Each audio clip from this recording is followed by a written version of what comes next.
nga, kami lahat, sobrang believe kami dun sa challenge nyo for the yung mga kabataan young entrepreneurs.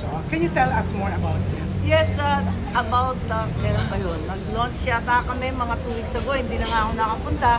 Ngunit eto nga yung Young Creatives Challenge. At matindi yung aming premyo. At nasa 1 million kada sanga ng ating sining. May graphic novels, may screenwriting, script writing, music, animation, game development, pati online content. At kada isa 1 million. Maliban doon, dahil nga sa nakaraang taon, may mga bata na wala pang 18 years old, kaya may elementary level. Ang nakakatuwa, yung mga mas nakakatanda, over 35, sinasabi na wala rin contest daw sa kanila kasi naglaho na yung Metropop, naglaho na yung mga iba't ibang contest. Gusto rin nila magkaroon ng contest kasi yung sa CCP, limitado rin daw. Tignan natin, hindi ko kakayanin, pero kung madagdagan ng budget ng Creative Industries Council, napaka-importante. Palagay ko, hindi na uso yung starving artist, yung sinasabing gutom. Kailangan gawing industriya ang ating likas na talent. Ano? Hindi naman pwedeng ganon. Pero maraming nagtatanong anong gagawin para sa ating industriya kung talagang may sakit na o yung mga tao lang ang nawalan ng paniniwala sa bisang ito. Yun ang ating tatanungan. Sa palagay ko, nagbago na rin ang problema natin. Lahat nakakapag-produce. Murang-mura na mag-produce ngayon. Kahit cellphone mo, pwede kang gumawa ng short film. Ang problema, paano i-distribute at higit sa lahat kung paano i-monetize.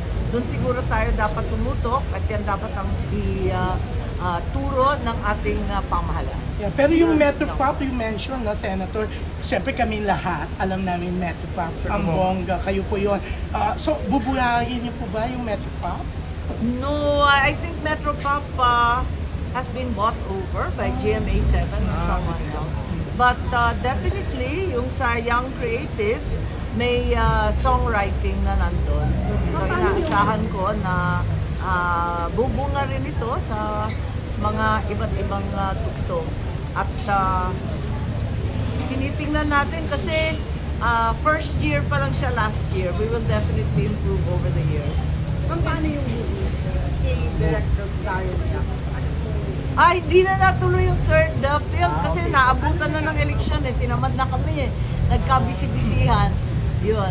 Pero gusto nyo pa rin na matuloy po. Next year, after the elections. May chance pa rin po ba matuloy? Matutuloy yun. Kaya lang hindi ngayon. Pero hindi pa ngayon na-busy na lahat TV series na raw? Hindi pa namin alam Kaya nga may discussion na dapat daw i-TV series. Marami kasing may iba't ibang idea. Hindi pa alam.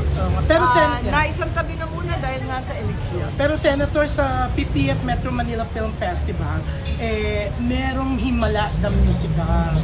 Na-excite po ba kayo sa balitang yun? Actually, dalawa. Pero hindi, meron po sa may pinasok po. Official entry po siya. It's not new. Is it new? Yung new po. Na yan sa teatro? Hindi po, ito po bago. Pelikula. Ginawa pelikula po. Musical. Himala the Musical In-announce po. na nila na pasok. Unitel po. So, Pero kayo ang nandun sa... Well, si Ricky Lian nagsulat at hindi ko alam kung anong arrangement nila. Yung sine, tinake over yata ng ABS. I don't know what happened after 86.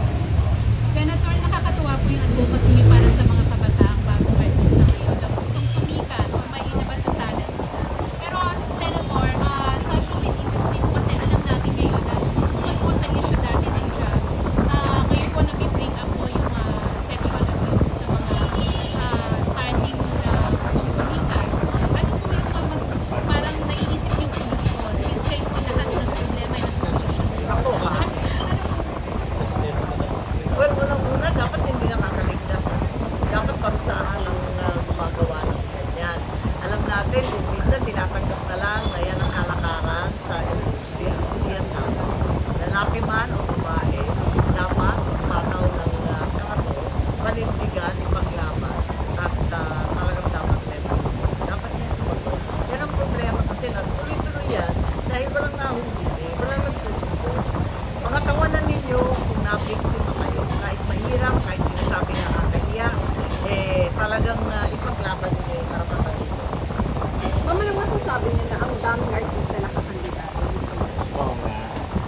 marami ba ngayon kaysa dati? Mas marami. Almost 100. Parang ang dami naman lagi. Sa Ngayon yung pinakamalaki. Ngayon pinakamalapit ako. Pati kamag-anak ng artista. Ganon, ay naku. Ano pong reaction sa iyo? Well, higit sa lahat, nakikita ko yung issue, lalo sa national, pagkat ang hirap-hirap ng kampanya sa buong kapulunan. So yung name recall at yung pagkakakilala sa artista ay bentahan ng artista. Malaking bagay talaga sa pangalan, sa pagkilala. Hindi ka na mangangampanya, kilala ka na. Ang hirap kasi umikot. So talagang may bentahang malaki.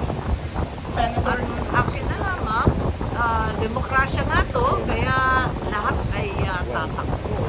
Yung gusto natin, syempre sundan natin. Yung iba, takbuhan natin, palayo. Ayaw natin. pero Pero yan, pabor sa political dynasty, sir. Walang political dynasty, hindi ko masasabi na dynasty talaga in the sense na medyo magulo kasi dahil yung kung minsan nangyari na kasi sa akin, hindi ko naman first choice ng politika, pero napilitan at yun ang utos ng mga kababayan ko sa Ilocos. Napilitan ako kahit hindi ko naman kagustuhan. Pero ganyan talaga eh. Minsan, sabi nila, hindi maganda kasi tuloy-tuloy, pero sa kabila nun, minsan napipilitan ka. Kung titignan natin, sa Estados Unidos, sa ating konstitusyon, merong anti-dynasty, pero hindi naman nagiging batas pero sa SA. Sa Estados Unidos, kung saan sinasabi lahat demokratiko, walang batas na anti-dynasty. Sunod-sunod yung mga Kennedy, yung mga Bush, sunod-sunod yung iba't ibang pamilya. Ganon din sa ibang lugar kasi ang sabi naman nila, talaga naman sumabi sila sa halalan at libreng hinalal ng taong bayan.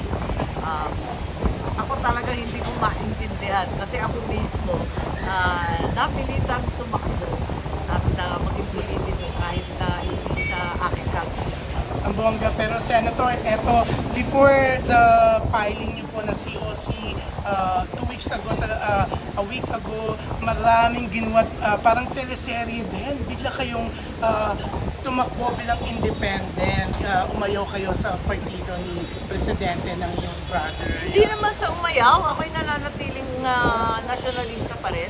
Pero ayoko dun sa alyansa dahil magulo yun eh. Ito yung bagong Pilipinas. Naguguluhan kasi ako sa alyansa, 5 partido yun. Sa ibaba, nag-aaway. Katakot-takot na bangayan kasi alam natin yung mga partido, yung mga mayor nila, iba't iba. Tapos yung kanilang mga kongresista, iba't iba. Ayoko naman makipagbangayan. Alam naman natin, napakainit ng halalan sa atin. Wala naman akong kaaway eh. Mas naman makikipagkaaway. Mas okay para sa akin. I prefer to be able to cross the line, to speak to all partners, and finally to be able to work. Mas okay, panigan na lang ang sambayan ng Pilipino, wag partido, wag personalidad, wag kung sino. Mas importante talaga na nakakausap mo ang lahat at ang tanging katungkulan ko ay pag-isahin ang ating bansa na watak-watak na. Sabi nga ng ama ko, isang bansa, isang diwa. Very well said. Pero as early as now, Senator, may mga nagpo-push na po na pwede kayong bumalik kay Pangulong Bongbong after this. Ako yan ang dynasty ng todo-todo. Hindi, tignan natin.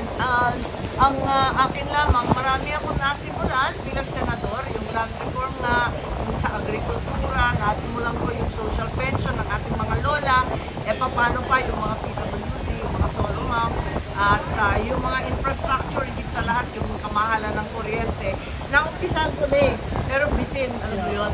Alam naman natin, bibigyan mo nga ng titulo, wala namang pambili ng bilihe, wala namang makinarya, wala traktora.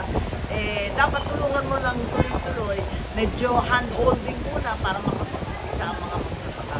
So ngayon po naiisip niyo na po ba yung mga gusto niyo kung gawin kung sakasaka? Oo, klaro-klaro na eh, kasi bitin eh.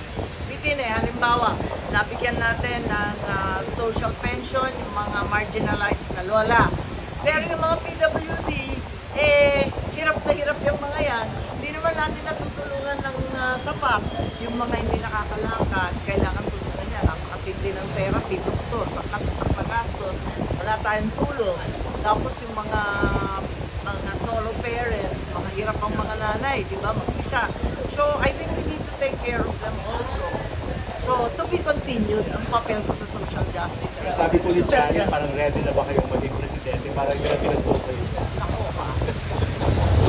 Ang ating successor, si Inday Sara, ang VP, na talagang nalulungkot ako, winawatak nila yung sistema ng demokrasya, na talagang kung sino yung binoto ng tao, yun ang dapat sundan. Huwag naman natin ginugulo o dahil sa sariling ambisyon ay sinisiraan. Ayoko yung binubuli eh.